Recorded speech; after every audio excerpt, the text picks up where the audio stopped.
Why is it that some men remain fully in control of their relationships, while others end up mentally crushed by the very women they once adored? You see this everywhere. One man makes a decision, and his woman follows without resistance. Another man can't even decide what to eat without checking with his girlfriend, as if he's reporting to a supervisor. Here's the disturbing part. Both men started off the same confidence, same masculine presence, and same natural leadership that attracted their women in the first place. The difference isn't personality or luck. It comes down to one dark psychological truth that destroys most relationships. The truth that women slowly, subtly, and systematically take power from men who don't know they're being tested. Most men think relationships are equal partnerships based on compromise. They believe love means putting her happiness above everything, even above their own principles. But what they fail to understand is this: every relationship is a contest for frame, and the person who holds the frame controls the entire direction of the relationship. Frame is more than confidence. It's authority. It's the power to set the tone, define the rules, and decide what is acceptable and what isn't. Whoever controls the frame leads, and whoever loses it follows. Here's a truth society refuses to say out loud. Women don't want equality in relationships. They want a man they can respect, a man they can follow, a man who holds frame. And if that man fails to maintain it, they will take it from him, and then resent him for being weak enough to let it happen. And as Schopenhauer said it perfectly, power isn't handed over. Power is taken. And once someone sees you can be controlled, you will be controlled completely. Think back to the beginning of your relationship. Who approached who? Who made the plans? Who chose where to go? What to do? How the date unfolded? You did, and she followed. That's what built the attraction. But over time, something flipped. Now she decides the social plans. She decides how money is spent, and she decides what is appropriate behavior and what isn't. Without noticing, you've shifted from the leader to the follower, from the authority to the approval seeker. This change doesn't happen in one dramatic moment. It happens slowly, through thousands of tiny surrenders that feel harmless on their own, but devastating when combined. Each time you avoid conflict to keep the peace, each time you cancel your plans because she's upset, and each time you apologize for something you didn't actually do wrong, you're teaching her one thing: you can be controlled. Carl Jung spoke of the shadow, the version of ourselves we refuse to acknowledge. For many men, the shadow reveals itself when they finally admit they've become something they once despised. A man who needs permission to live his own life. And the most dangerous part, female power doesn't announce itself.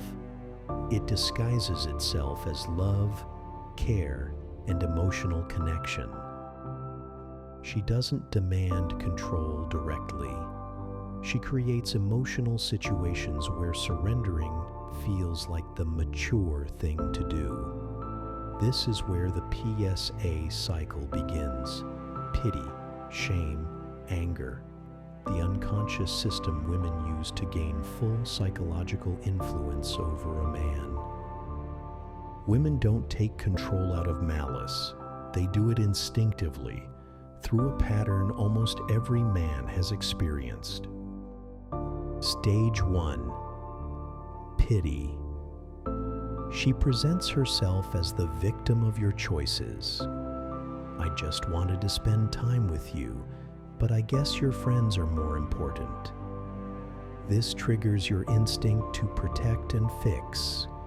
You surrender your boundaries to ease her emotional discomfort. Stage 2. Shame. If pity doesn't work, she makes it a moral issue. A real man would do this. Other boyfriends don't act like this.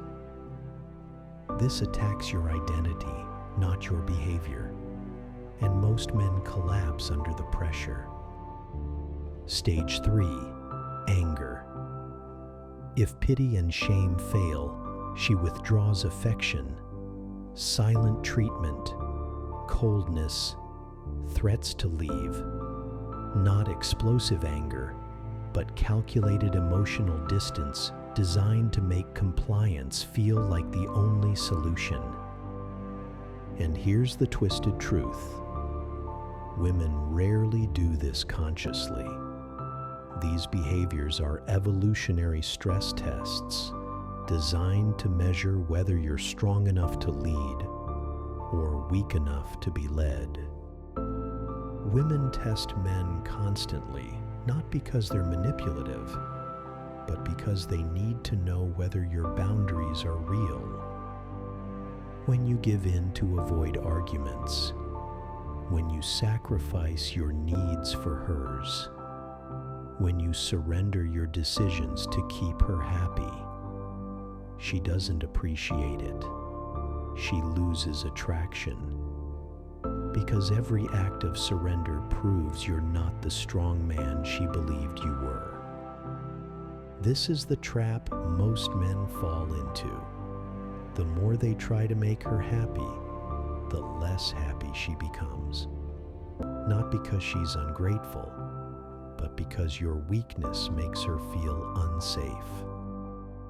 Schopenhauer said, "The one who needs less controls more." In relationships, the person more willing to walk away holds the power. Women understand this instinctively. Men learn it the hard way. When you make her your source of happiness, validation, and identity, you don't become more lovable. You become a burden she must manage. Not a partner, but a dependent. And once you become dependent, the relationship begins its slow death. Here's what most men never realize. Every emotional reaction she has, every boundary she pushes, every request she makes, is actually a test of your strength, a test of your certainty, and a test of your willingness to hold the line. Psychologists call it compliance testing, but men experience it as mood swings, sudden disagreements, or emotional pressure that appears out of nowhere. To her, it's instinct, but to you, it feels like chaos. When you fail these tests, when you bend your values to soothe her emotions, she doesn't feel closer to you. She feels less safe with you. But when you pass these tests, when you stay grounded, steady, and unshaken, she feels something deeper than happiness. She feels respect, and respect is the foundation of feminine devotion. Passing her test doesn't mean becoming cold or cruel. It simply means making decisions based on your own judgment, not her temporary emotional state. It means saying no when you mean no, even if she doesn't like it. Women don't want men who never upset them. They want men strong enough to upset them when necessary. The moment a man becomes scared to disappoint his woman, the relationship begins to rot from the inside. Before he got invested, he spoke freely. He made decisions without hesitation. He wasn't afraid to walk away. But once he gets attached, once he fears losing her, everything changes. Now, every disagreement feels dangerous. Every boundary feels risky. Every no feels like a threat to the relationship. He starts negotiating against himself. He starts adjusting his personality to avoid conflict. And he starts managing her emotions instead of managing his own life. And here's the irony every man must understand. She didn't fall in love with the man who fears losing her. She fell in love with the man who wasn't afraid at all. And when you start acting out of fear, you become a version of yourself she never wanted. A version of yourself she cannot admire. Fear makes a man submissive, and that submission slowly turns into resentment within her. And once resentment enters the relationship, attraction doesn't survive. She doesn't walk away because she's ungrateful. She walks away because you became the very man she was hoping you'd never turn into.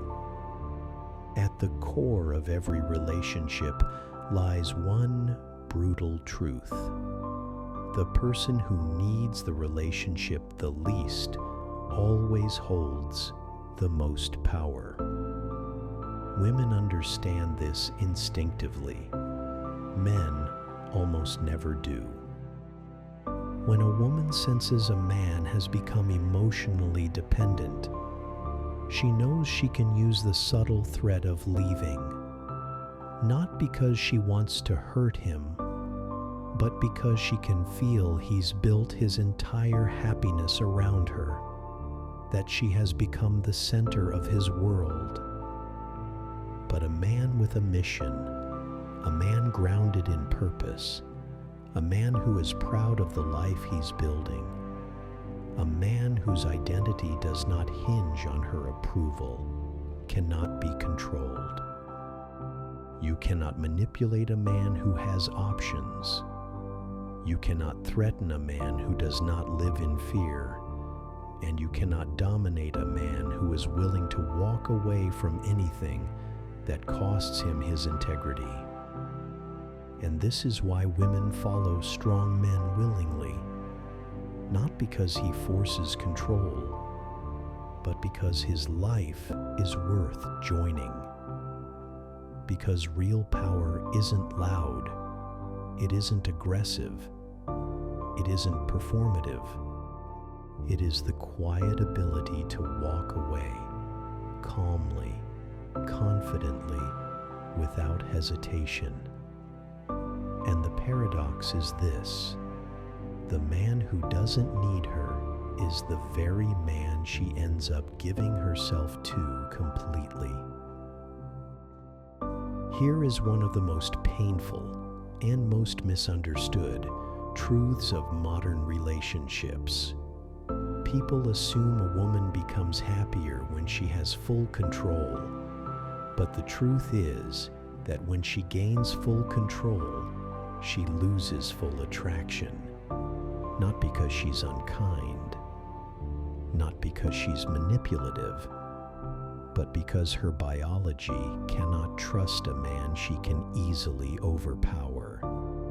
And the tragedy is this: a woman who ends up dominating her relationship becomes miserable in her own victory. She wanted a leader but got a follower.